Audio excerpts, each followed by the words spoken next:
All right, click the links for Odyssey, Bit Chute, join the Telegram, the Gab, or Sport Channel on Coffee. There are various other links. I can get a new phone, though, a new phone preferably that doesn't shut off randomly after I'm like 9 minutes into a video, just randomly shutting off just because it can, just because it's an old phone.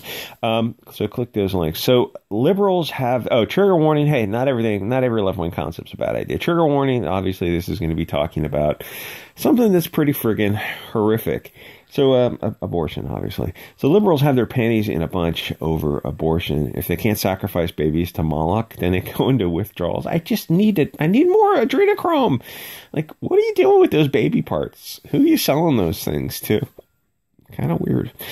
Seriously, if this is not some satanic, I don't know, temple of Satan stuff, I don't know what is. Abortion is not really my issue, but when you put the question to me, I don't see how a civilization supports killing babies and survives very long as a civilization. And to keep it in the realm of real politics, if, stuff happens sub rosa, that's kind of one thing. That's always the way civilization has worked. That's kind of on the individuals involved with it. But I mean, as a society, you can't support widespread, and you can't have taxpayer funding for killing babies. As a society, that's kind of a Weimar society that's doomed for a course correction. So you quickly go down the pathway of, well, nothing matters. If anything is anything, if men or women, and we're all this trans, furry, otherkin, and everything is feelings, and the facts and the adults have left the building, and nothing matters but money. We created a nation of cattle debt slaves to fund these ultra-wealthy banker class. The reason the economy matters is because the tribe of the people matter, not the other way around. There's people in these comments who are going, what if they're poor? What if they're adopted? What if they're homeless? We should kill them. So your argument is killing poor people. And I mean, ultimately, just to save the taxpayer dollars, you want to kill babies and kill the elderly. And I mean, that's kind of your argument. That's kind of where all this goes, this kind of eugenic theory of, it's a very slippery slope. And you gotta eventually put a stopper on it and say, okay, this is who we are, and this is not who we are. And if we are one group of people who believe in certain things, in not doing these things, and you're a group who believes in doing these things, then we simply need to separate.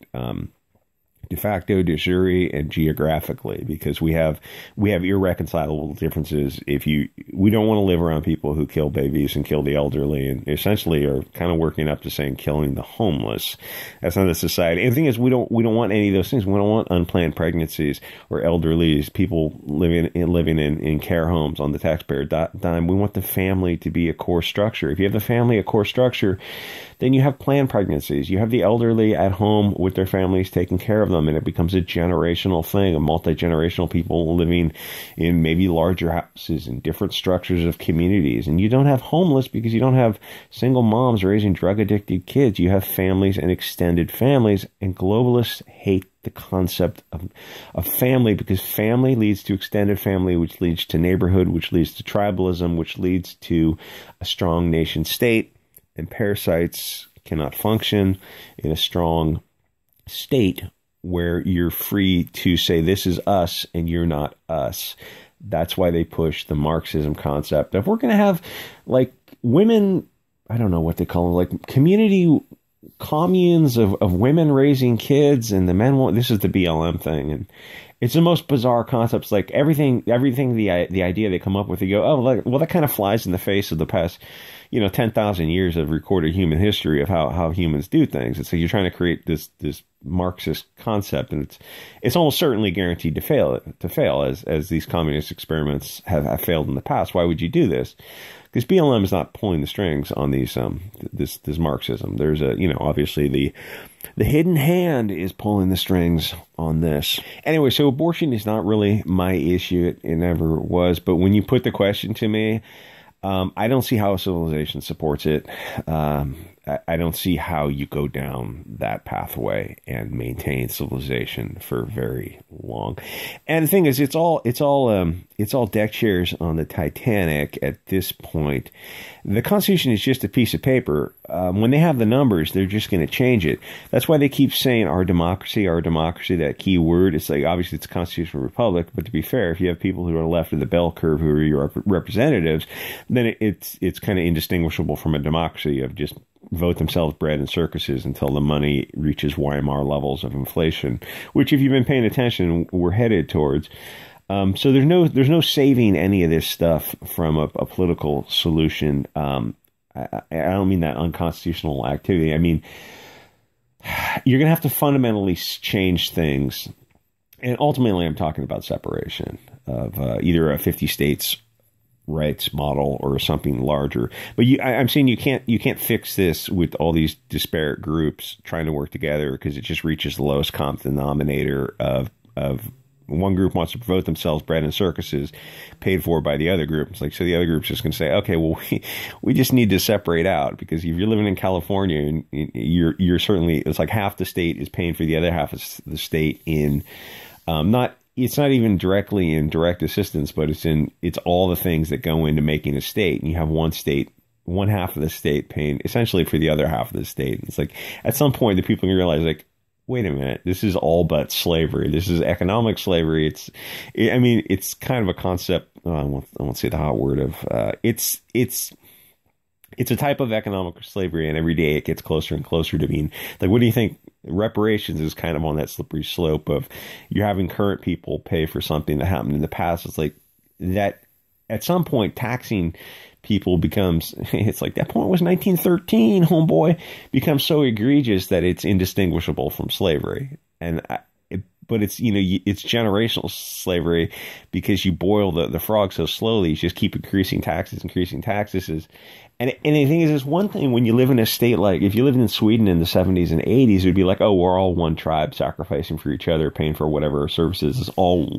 There's kind of a game theory with being all one people, but in California and America, it's not. You've got certain different tribes who are kind of suffering at the expense of other tribes. I'm trying to be careful for YouTube, but I think you kind of know what I'm talking about here. There's no saving like the Rhino Party or the neocons, the MAGA normies.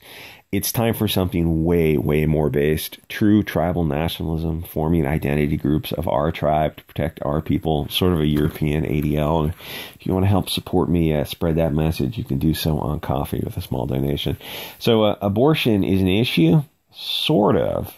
You've got different tribes of people living together and fighting to reach that lowest common denominator when they can simply separate, go back to a more based 50-state model, but with controlled borders, and make them identity zones for people who want to live together. If conservative Europeans want to take a neighborhood, a county, or a state, fine. If liberal globalists want an area or POCs, and they want to, like LeBron James said when that girl was being stabbed and she was deleted by the cop, there were people on Twitter who were saying that was part and parcel of their community.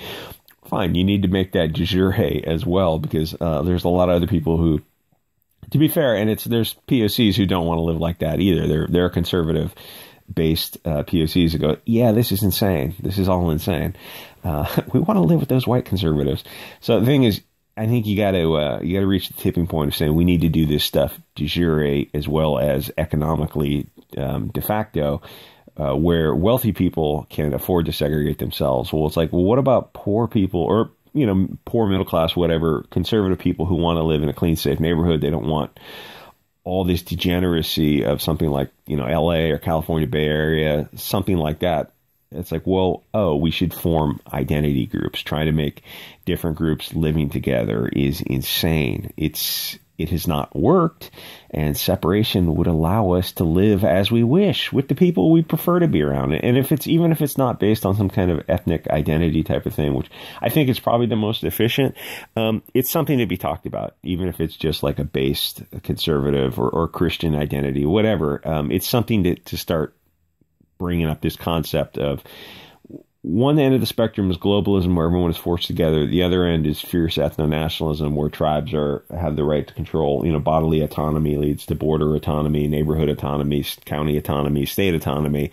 There's probably a middle path, but we've been moving headlong into this globalism, where, if you've been paying attention over the past 2.5 years, bodily autonomy is getting, it's funny, the meme is going around. It's like they've been arguing for the past two years that you don't have bodily autonomy, and now the Roe versus Wade comes across, and it's like, now it's all we're doing is saying it's a state issue, and it's up to the states to decide. So the concept of separation is not an impossible hurdle. I wouldn't suggest it if the experiment in diversity was working at all. And abortion is just one issue, but the issue of open borders, crime, Antifa, BLT, CRT, brainwashing kids, this anti-white propaganda, the growing anti-white hate movement pushed by these cultural Marxists, it's way too much. I've had enough. I assume you've had enough. I think there's a lot of people on Gab and Twitter who are kind of waking up to this realization. If the globalists and the POCs hate the beautiful people of the light, your green-eyed hero, so much, then it's time that people of European descent had safe towns and states away from this anti-white hate, where if they want to live according to the way they wish, then okay, fine, we'll take towns and say, listen, we'll buy people out at fair market value and have housing exchange programs. It's not an insurmountable thing to do. It's very well, I mean, this concept of covenants running with the land, and like, these are all cases that have been decided, but it's like, we can change all that if we want to, if we have the numbers, and we say, yeah, we'd prefer to do this. Well, we got to start spreading that message. You got to get on Gab and Telegram, or, start spreading the message wherever you are. So, for abortion, just let it be a states' rights issue. Things probably aren't going to change too much. And apparently California wants to have the taxpayers fly people in from other states on the taxpayers' dime to have abortions. California is a white majority state, and it is not doing too well in terms of violent crimes and education, which the other aspect of education is like, you got to homeschool for the win, homies. That's the, you want to save your kids, you got to homeschool. It's like, oh, well, since 1965, both parents have to work now. Oh, yeah, what happened in 1965? Was that the plan all along with Hart-Celler and the opening of the borders and the creation of the welfare state? Was that the plan all along, to devalue the dollar and raise residential housing costs to such an impossible level that now two parents have to work so the state has full control of your kid? Was that the plan all along? Those tricksy little slippery globalists. Yeah, you can't live with globalists and still have a nation. Too bad for YouTube, I don't know, because they'll subvert it and destroy it, because that's what globalists do. They're globalists. They're pushing for globalism. If you want to be nationalist, you got to openly be nationalist. You got to start realizing, like, oh, these are people who are working against our interests. We need to advocate for our interests. Anyway, click the links to join these various video platforms. Join the Telegram, go to We Keep in Touch, Sport Channel on Coffee, the various other links, and I will see you guys all next episode.